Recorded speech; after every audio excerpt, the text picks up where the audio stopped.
Yes, good morning, student. In our previous lecture, we have learned a voucher, internal voucher, external voucher, and general voucher. General voucher का हम लोग format पर general voucher का हम लोगों ने formats भी देखा. Next point is cash voucher. Meaning the evident of cash payment the evidence of cash payment and cash receipt is called a cash voucher. जो कैश एविडेंट है, एविडेंट मीन्स कुछ proof है, कैश पेमेंट जो मैंने किया उसका कुछ proof है, and receipt is called a cash voucher. When amount is spent in cash one should prepare a voucher. आपने कैश में पेमेंट किया है तो उसके लिए आपने वाउचर बनाया है. If a document from the pay to obtain them that itself can be treated as a voucher. It may be prepared for the payment and external document may be attend to the same. Yes क्या बोला है कि आपने जो भी cash voucher किया है as a पे इन खुद को पे किया है itself it trait a voucher. आपने खुद भी कुछ पे किया है तो आपको एक वाउचर बनाना पड़ेगा. Prepare maintain a payment external document in attach of the same. आपको उससे अटैच करना पड़ेगा. It is a document it's base enter will be made in the cash book. उसकी एंट्री आपको कैश बुक में मेंटेन करनी पड़ेगी. Yes cash voucher. Cash voucher के नीचे क्या दिया, Nakul and company, Bandra road, Mumbai. जो कौन कंपनी जो चला रहा है उसका नाम है Nakul and company, Bandra road, Mumbai. उसका एड्रेस है, नाम और एड्रेस. नेक्स्ट ये है वाउचर नंबर. जो भी वाउचर नंबर रहेगा वहाँ पे रहेगा. आपको लगेगा ये कहाँ पे, ऑलरेडी वाउचर पे वो नंबर रहता है. Next GSTIN number. अभी आपको पता है जीएसटी चालू है. जीएसटी मतलब goods and service tax. GST number हर एक कंपनी का एक पर्सनल जीएसटी नंबर रहता है. सबका अलग अलग रहता है, सबका सेम नहीं रहता है. GST number. Next date. जो भी डेट रहेगी उस डेट की डेट डालेंगे. पे टू. आपने किसे पे किया है उस पे का नंबर, पे का नाम. On account of. On account किसके लिए आपने कैश पेमेंट किया, परचेज सेल्स, उसके लिए. डेबिट अमाउंट, डेबिट अकाउंट क्या आपने डेबिट किया उसका नाम. टोटल. जो भी टोटल रहेगी वो आपको वर्ड में लिखना है. Next number only. Next amount rupees, उसे आपको नंबर में लिखना है. प्रिपेयर बाय, किसने प्रिपेयर किया है. पास बाय, ये किसने वाउचर पास किया है. रिसीव सिग्नेचर, जिसने ये सिग्नेचर रिसीव किया. अभी प्रिपेयर, ये जो वाउचर बना रहे उसकी साइन. पास, जो हेड ऑफ द पर्सन रहेगी उसकी साइन. रिसीव, आप वाउचर ले रहे तो आपकी sign. Understand. Next one is tax invoice. Tax invoice उसे बिल भी बोल सकते, किस टाइप का रहता है वो हम लोग देखते हैं. Meaning of tax invoice. Tax invoice is a document prepare by the seller to inform the business about the quality, supply, rate and terms of payment at which goods are supplied, trade discount and allow, CGST and SGST, and the total amount payable by him. It is a purchase invoice or inward invoice for the buyer and seller invoice or outward invoice for the seller. Entry in the purchase book are made on the basis of the purchase invoice received. Entry in the sales books are made in the basis of sales invoice. Tax invoice is spent by the seller to the buyer when a goods are supplied him. Tax invoice क्या बोला कि tax invoice is a document prepare to seller to inform the buyer about the quantity, supply, rate, terms of payment and which is the good supply, trade discount and GST, SGST, total amount payable by. yes, ये जो tax invoice as a seller जो बेचने वाला है वो बनाता है किसको, बायर को देने के लिए. उसमें आपने टर्म्स एंड कंडीशन मतलब उसने कितनी क्वांटिटी में गुड्स खरीदे हैं, उस क्वांटिटी का रेट क्या है, पेमेंट मेथड क्या है, कैश ऑन डिलीवरी है कि हाफ पेमेंट एडवांस देना है, हाफ पेमेंट बाद में देना है. यस, जीएसटी कितनी लगी है, एसजीएसटी कितनी है, सीजीएसटी कितनी है, ये डिस्काउंट क्या दिया है, ये सब एज अ सेलर बायर को देता है। Yes, it is a purchase invoice या इंटरनल इनवॉइस या buyer and sales invoice outward invoice. Yes, दो टाइप के इनवॉइस रहते हैं, एक तो परचेस इनवॉइस रहता है, सेल्स इनवॉइस मतलब आपने जो सेल्स किया है उसके लिए, परचेस इनवॉइस मतलब आपने जो गुड्स खरीदा है उसके ऊपर आपको मिलता है। अलग अलग बुक में परचेस की एंट्री इनवॉइस की एंट्री रहती है, सेल्स बुक में सेल्स इनवॉइस की एंट्री रहती है। देखते हैं इनवॉइस क्या है। यस, टैक्स इनवॉइस, सबसे पहले ऊपर टैक्स इनवॉइस लिखा है सुनील जनरल स्टोर। ये एक जनरल स्टोर के पास से आपने जो भी खरीदा है वो उसका सुनील ये सेलर जो बना रहा है वो, shop number 5 Lakshmi road Pune, उसका एड्रेस। कैश बिल नंबर, जो कैश का बिल नंबर है वो वहाँ पे लिखेंगे। GST आयन नंबर, जो GST नंबर है वो। उसके बाद नेम, कस्टमर नेम, जिसको आप बेच रहे, जिसको आप सेल किए उस पर्सन का नाम, ऊपर कोने में उसकी डेट। फॉर एग्जाम्पल मेरा स्टोर है, मैं आपको बेच रही हूँ तो आपका नाम यहाँ पे रहेगा। एड्रेस, आपका जो भी एड्रेस रहेगा तो यहाँ पे रहेगा, क्योंकि मैं आपको होम डिलीवरी दे रही या कुछ भी दे रही तो आपको यहाँ पे एड्रेस। सीरियल नंबर, आपने क्या क्या लिया जनरल स्टोर से, तो वहाँ पे मैं लिखूँगी नंबर 1। परचेस में 5 पेंसिल, कितना, वहाँ पे मैं लिखूँगी 5 पेंसिल।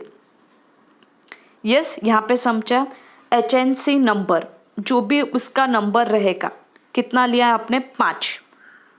सॉरी, जो नंबर रहेगा बट यहाँ पे कुछ नंबर नहीं। रेट्स 5, एक पेंसिल का 5 रुपये है तो वहाँ पे मैं रेट में क्या लिखूँगी, 5।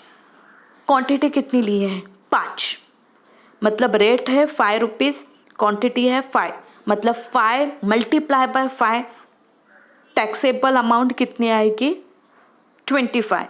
अभी इस GST 25 के ऊपर CGST कितना कैलकुलेट हो रहा है, SGST कितनी कैलकुलेट हो रही है, वो कैलकुलेट हो जाने के बाद टोटल अमाउंट आएगी। वो CGST एंड SGST ऐड होने के बाद टोटल अमाउंट आएगी। नेक्स्ट, सीरियल नंबर 2, यहाँ पे मैं लिखूँगी 3 पेन। यस, रेट क्या है, एक पेन का 10 रुपया है, एक पेन का 10 रुपये। कितनी क्वांटिटी लिए, 3, मतलब 10 मल्टीप्लाई बाय 3 कितना हुआ, टैक्सेबल अमाउंट कितना हुआ, 30 रुपीज़। SGST CGST कैलकुलेट होंगे, ऐड होंगे और टोटल अमाउंट मिलेगी।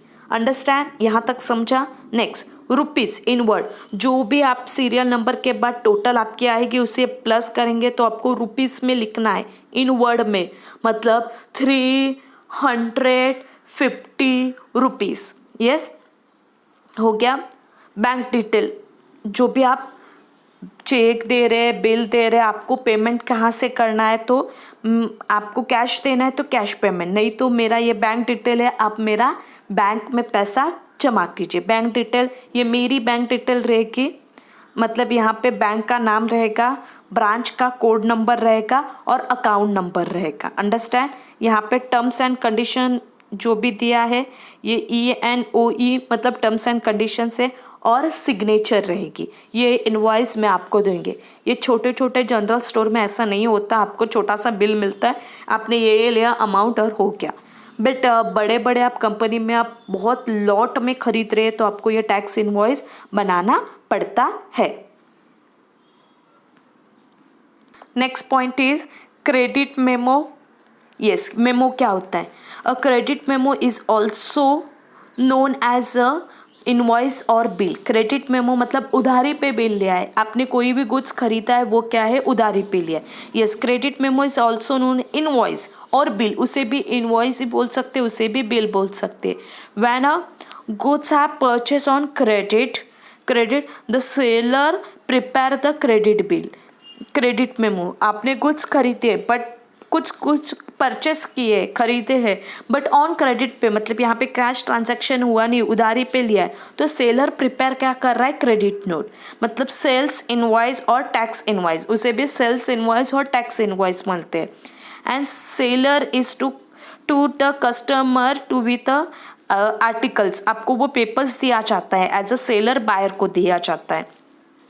When the same memo is issued to the buyer to the called inward invoice, yes यहाँ पे बायर भी एक इनवॉइस देते हैं कि मैं ये डेट को आपको पेमेंट करने वाली हूँ, उसे बोलते हैं inward invoice as the same treat outward invoice. तो सेलर जो देते हैं उसे outward invoice by the seller.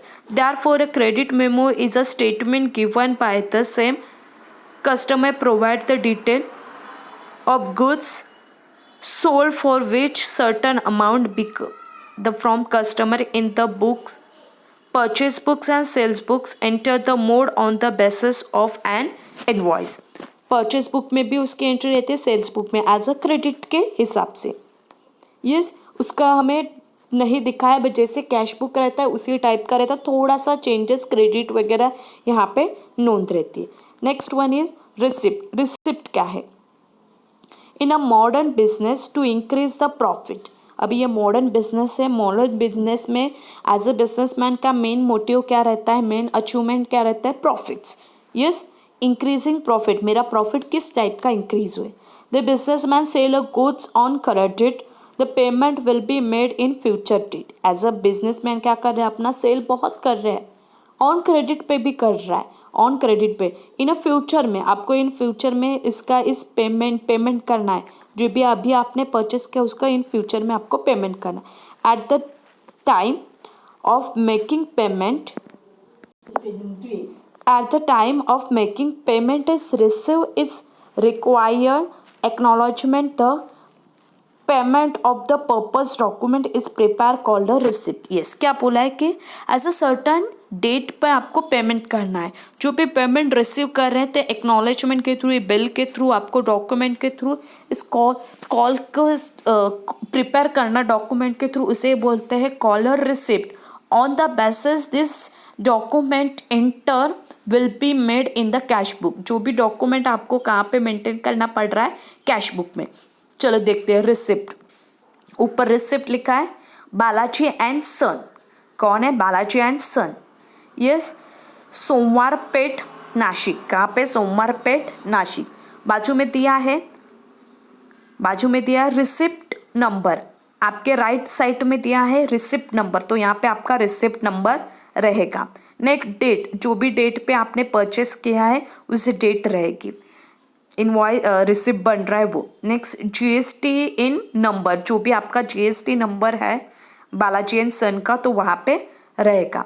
Receive with thanks from Mrs. Receive with thanks from Mrs, message किसके पास से लिया उसका नाम। सम ऑफ द रुपीज़, जो भी रुपीज़ है वो यहाँ पे वर्ड में लिखेंगे। बाय कैश और बाय चेक, आप चेक थ्रू देने वाले, कैश थ्रू देने वाले, डीटी के थ्रू देने वाले हैं, या जो भी आप पेमेंट करने वाले उसके ऊपर आपको टिक करनी है, बाकी को कट करना है। यस नंबर, उसका आपका नंबर, जो भी कैश पेमेंट कर रहे तो नंबर आएगा ना, चेक रहेगा तो चेक का नंबर। डेट, कौन से डेट पे आप देने वाले हैं वो डेट रहेगी। ड्रॉ ऑन, क्या ड्रॉ करने वाले हैं वो। Yes part full payment in bill number, जो आपने फुल पेमेंट देने वाले या बिल नंबर जो भी रहेगा वो ये वाले बिल का मैं ये फुल पेमेंट करूँगा इस डेट पे, वर्ड में यहाँ पे नंबर रहेंगे। Subject to realise of cheque, cheque का स्टैम्प रहेगा और रिसीवर के सिग्नेचर, आप मेरे सिग्नेचर यहाँ पे लेंगे। अंडरस्टैंड, समझा? यहाँ पे ये बायर जो एक इनवॉइस बना रहा है खरीदने वाला कि मैं ये फ्यूचर डेट पे अमाउंट देने वाला हूँ। Yes next one is cheque. Cheque हम लोग नेक्स्ट लेक्चर्स में देखेंगे। Okay bye.